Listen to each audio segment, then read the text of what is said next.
morning. How we feeling? Blessed. I like blessed. Blessed. Amen.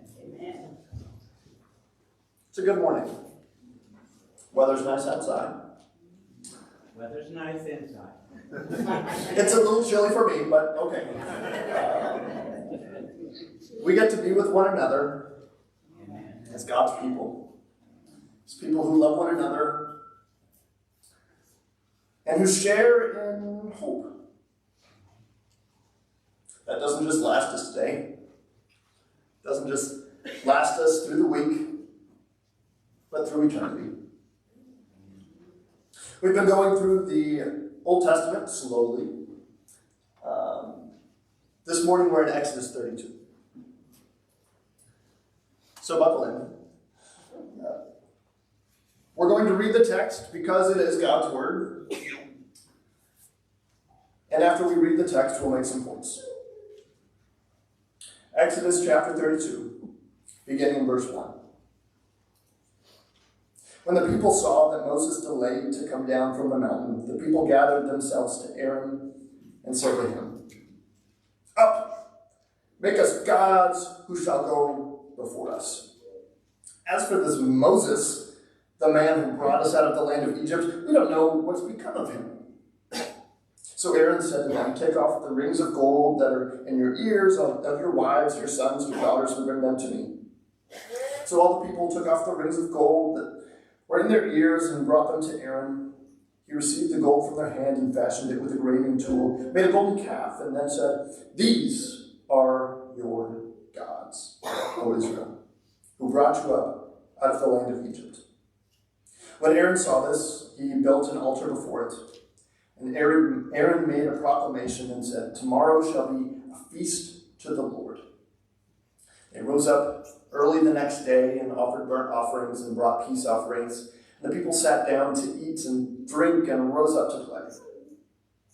The Lord said to Moses, "Go down, for your people, whom you brought up out of the land of Egypt, have corrupted themselves. They have turned aside quickly out of the way that I commanded them. They have made for themselves a golden calf and have worshipped it and sacrificed to it and said, 'These are your gods, O Israel, who brought you up out of the land of Egypt.' And the Lord said to Moses, 'I have seen this people, and behold, it is a stiff-necked people. Now, therefore, leave me alone that my wrath may burn hot against them, and I may consume them, in order that I may make a great nation of you.' But Moses implored to the Lord his God and said, 'O Lord, why does your wrath burn against your people, whom you have brought out of the land of Egypt with great power and with a mighty hand? Why should the Egyptians say, with evil intent did he bring them out to kill them in the mountains and to consume them from the face of the earth? Turn from your burning anger and relent from this disaster against your people. Remember Abraham, Isaac, and Israel your servants, to whom you swore by your own self, and said to them, I will multiply your offspring as the stars of heaven, and all this land that I have promised I will give to your offspring, and they shall inherit it forever.' And the Lord relented from the disaster that he had spoken of bringing on his people. Then Moses turned and went down from the mountain with the 2 tablets of the testimony in his hand, tablets that were written on both sides, on the front and on the back they were written. The tablets were the work of God, and the writing was the writing of God engraved on the tablets. When Joshua heard the noise of the people as they shouted, he said to Moses, 'There is a noise of war in the camp.' But he said, 'It's not a shouting for victory, the sound of the cry of defeat, but the sound of singing that I hear.' And as soon as he came near the camp and saw the calf and the dancing, Moses' anger burned hot. And he threw the tablets out of his hands and broke them on the foot of the mountain. He took the calf that they had made and burned it with fire and ground it to a powder and scattered it on the water and made the people of Israel drink it." Gross. And Moses said to Aaron, "What did this people do to you, that you have brought such a great sin upon them?" And Aaron said, "Let not the anger of my Lord burn hot. You know the people, that they are set on evil. For they said to me, make us gods who shall go before us. As for this Moses, the man who brought us out of the land of Egypt, we don't know what's become of him. So I said to them, let any who have gold take it off. So they gave it to me, and I threw it in the fire, and miraculously this calf came out. And when Moses saw that the people had broken loose, or Aaron had let them break loose to the derision of their enemies, Moses stood in the gate of the camp and said, who is on the Lord's side? Come to me. And all the sons of Levi gathered around him. And he said to them, thus says the Lord of Israel, put your sword on your side, each of you, and go to and fro from gate to gate throughout the camp, and each of you kill his brother and his companion and his neighbor. The sons of Levi did according to the word of Moses. And that day about 3,000 men of the people fell. Moses said, today you have been ordained for the service of the Lord, each one at the cost of his son, his brother, so that he might bestow a blessing upon you this day. And the next day Moses said to the people, you have sinned a great sin. Now I will go up to the Lord. Perhaps I can make atonement for you. So Moses returned to the Lord and said, alas, this people has sinned a great sin. They have made for themselves gods of gold. But now, if you will, forgive their sin. But if not, please blot me out from your book that you have written. But the Lord said to Moses, whoever has sinned against me, I will blot out of my book. But now go, lead the people to the place about which I have spoken to you. Behold, my angel shall go before you. Nevertheless, in the day when I visit, I will visit their sin upon them. And the Lord sent a plague on the people, because they had made the calf, the one that Aaron had made. There are lots of things to notice in this chapter. We're not going to take the time to notice all of them. Some of you wouldn't be very happy with me. But we will notice a few. And really, these things that we're going to notice revolve around who we trust. And what we're going to find is that there's risk in trusting. There's risk in trusting people, our friends, our families, people that we know, people that we don't know. And we're going to find that there's risk in just trusting ourselves, and that there's also risk in trusting God. When we look at the beginning of this chapter, Exodus 32, we see Moses given credit, which really I'm not quite sure he deserves. We see that in verse 1, Moses delayed to come down from the mountain. The people gathered together. And after they asked Aaron to make, well, maybe more strongly than ask Aaron to make gods for them, they say, as for this Moses, the man who brought us up out of the land of Egypt. Was Moses the one that really brought them out of Egypt? Who was it? God. And yet, the people of Israel say, this Moses, this guy who led us out of our captivity, no idea where he is. He's probably dead at this point. And they entrust Aaron, who would be beside Moses in this deliverance that they experienced. They entrust him to make gods for them. We could say, well, as maybe more representative of God. But they trust Aaron and his relationship that he had to Moses. Now, Moses was a deliverer, but it wasn't by his own power. And so we can give Moses some credit. We've seen previously that he was very resistant to being the vessel that God would use to deliver Egypt. But ultimately it was God. It was God who created the circumstances for Israel to be led to the promised land that they have yet to receive. Sometimes we do this. We have these people in our lives. Sometimes it might be someone on a screen, television, or somewhere on the internet, that we trust everything, or at least most of the things that they say. They seem to us to be worthy of our trust. And then they mess up. And we get so frustrated. And sometimes it can feel like part of our life is beginning to crumble.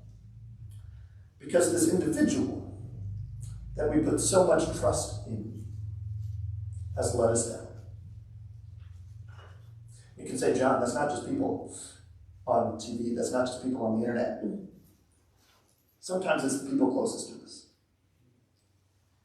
Sometimes it's the people who we've known all of our lives. Sometimes it's friends. Sometimes it's family. That we elevate them to be God himself, imposing God-like expectations onto a person. That's what Israel seems to do with Moses. Moses was the one that brought us out of Egypt.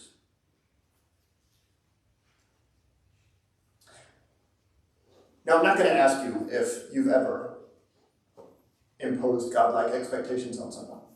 But what I'm going to ask is, has anyone ever put too high of expectations on you?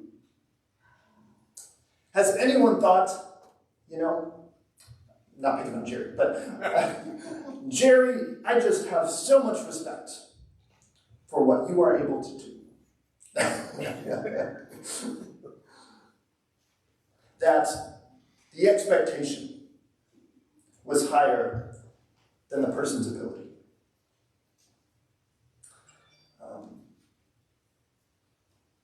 Maybe you can relate to that. Maybe you can also relate to imposing that on others. Now we know that people make mistakes. And asking for a little interaction. Raise your hand if you are a person.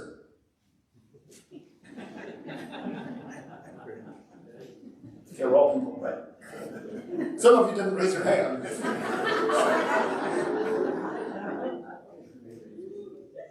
And for those of you who didn't, I have follow-up questions.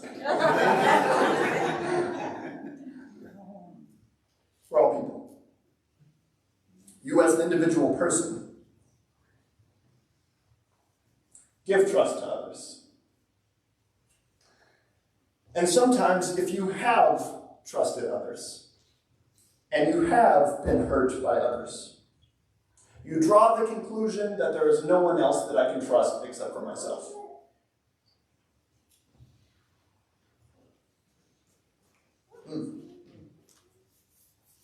That's difficult. It's difficult for a couple of different reasons. Number one, because if we have been hurt by others, if we've experienced mistreatment, if we've experienced trauma, those are valid. The feelings that we have because of that mistreatment are valid. The difficult part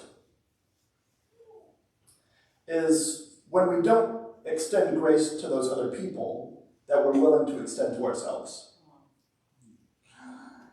We forget sometimes that we sometimes mistreat people. We forget sometimes that we say the wrong thing. We forget sometimes that we miss an opportunity to do good.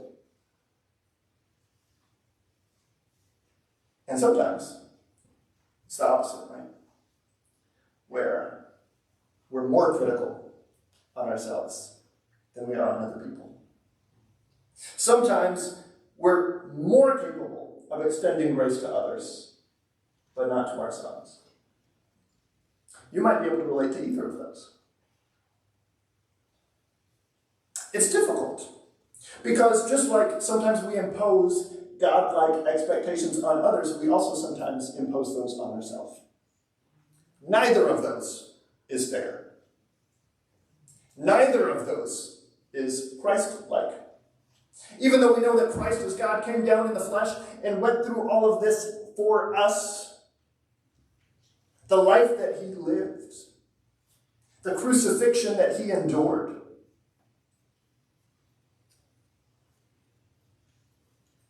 even though we know who he is and where he comes from, and we know we're supposed to imitate him, we sometimes accept his divinity, which, to cover our sins, we should do. To have expectations of perfection by our own works, we shouldn't do. Now, okay, there's risk in trusting others. There's risk in trusting myself. Is there risk in trusting God? Answer carefully. Is there risk in trusting God? No.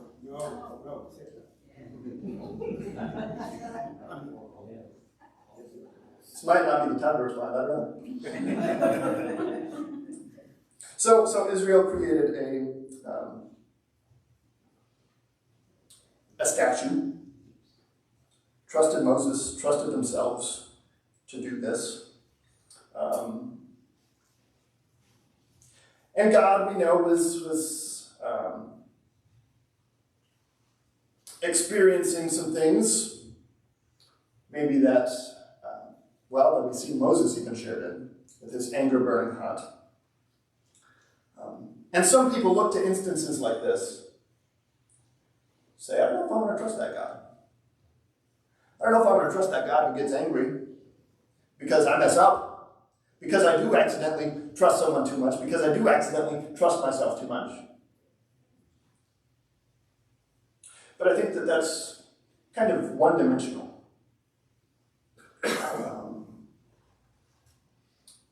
It's not something to ignore, but we forget about the motive of God.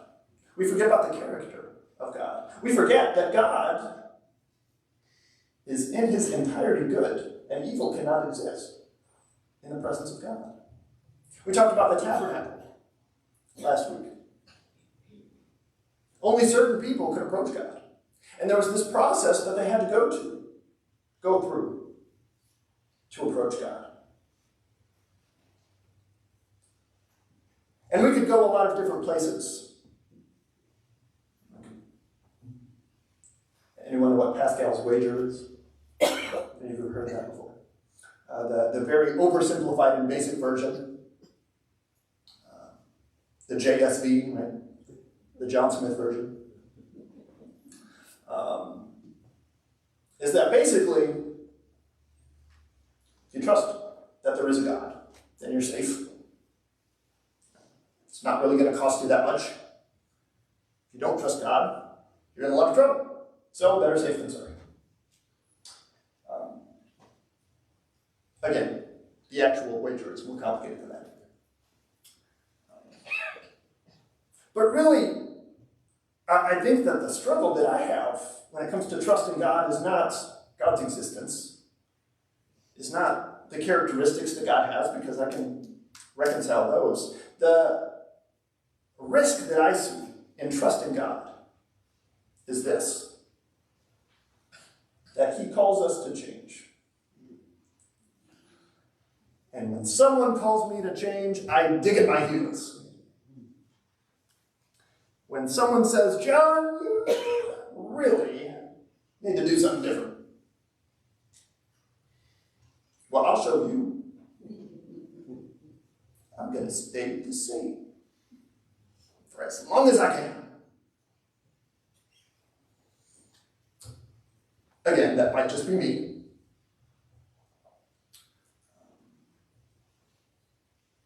But God does call us to change. God calls us to be holy as he is holy. God calls us, you know the Romans 12:1-2, to not be conformed, but to be transformed. The renewal of our minds. It's not just something that's skin deep, but something that's to penetrate our hearts and to penetrate our minds. Something that is supposed to so change us that we at our core are to be completely different people. Can we say that when we committed to Christ that was the change that occurred? At least, can we say that when we committed to Christ that the transformation began to happen? We can say, and I think rightfully so, that the life of a Christian is a lifelong commitment. It's not something that when we're, and this was me when I was baptized, right? I was flipping the switch is what I was hoping for. That I wouldn't have any issues.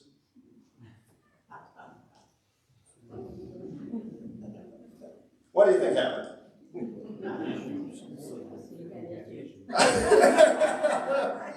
Still have issues, right? Yeah. It almost seemed like right off the bat I had more issues. I got baptized when I was in high school. It was my commitment to Christ. I had friends who started to give me a hard time. And it was a joke to them, weren't mean-spirited, but still give me a hard time. Not long after that, my great-grandmother passed away. Many of you know the relationship that I had with my great-grandmother. She was the one that got me started drinking coffee. And I am addicted to coffee. What, Harold, what do you say? I need more blood in my coffee stream or something like that? Yeah, too much blood in my coffee. Too much blood in my coffee stream, yeah. And so when I committed to Christ, I had more problems. And yet, in spite of these problems, God was still there. In spite of these problems, even though those around me, I really couldn't trust like God. Even though I really couldn't trust myself that much, I could still trust God. And the risk in trusting God that we all face is that he calls us to change. So the question this morning is, have you changed? The question this morning is, do we rely on our safety nets like Moses, others, to catch us when we fall? If that's the case, then your net probably doesn't look like this. It probably has bigger holes in it. You can just fall through. It's the trust in ourselves. If that's the case, then even bigger holes. Or do you trust God? Who is eternal? Who is faithful? Who loves you? And who wants to spend eternity with you? If you have not made that commitment, I would urge you to do that this morning. It might seem like a risk to trust God, and in some ways it is. But really what you're risking is being someone who is completely different, who is going to look like Christ, and who is going to experience eternity. May the Lord bless you and protect you. May the Lord make his face shine upon you and be gracious to you. May the Lord show you his favor and give you his peace. Let's stand and sing.